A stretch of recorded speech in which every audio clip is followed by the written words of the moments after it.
Hello and welcome to Employment Law with YLaw. My name is Leena Yousefi and I'm an employment lawyer.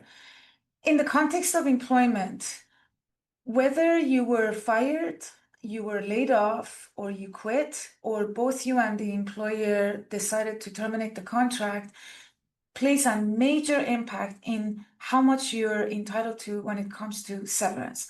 If you're fired for just cause, which is extremely hard to prove for an employer, you are owed nothing. These situations are where you have been stealing from the employer or have done something that is so egregious that you're not entitled to any monies. And again, this is very difficult to prove. In situations where the employer dismisses you without cause, meaning that, for example, you had performance issues or you just weren't the right fit, or you were not a good cultural fit, you were making too many mistakes, that's termination without cause, which will mean that you're entitled to some severance depending on your contract or the common law notice period. But in situations where you quit, you're not entitled to anything. But in a lot of the cases that we get, the employee comes to us and says, I am no longer able to work here because it's impossible for me to work here because I've been bullied or harassed or sexually harassed and so forth.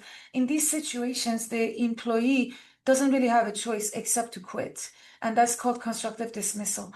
Under these situations, the employee is entitled to severance. So even though it looks like you quit, you did not quit on your own free will, for lack of a better term, and you're entitled to severance. So it's really important when you're about to pull the trigger to speak to a lawyer so that you can start negotiating an exit package instead of outright quitting. Because once you do that, then the employer will say, well, you left and therefore you're not entitled to any severance. So in a lot of these situations, it's very important to start things off on the right foot and start negotiating. Even when you do start negotiating, the way that you negotiate is really important, because in the situations where you go to the employer and you say, I'm going to sue you because you've been mistreating me, then they could argue that you've engaged in something called repudiation of the contract, which again entitles you to nothing. So literally every word that you say and the way that you pursue this process could cost you fortune.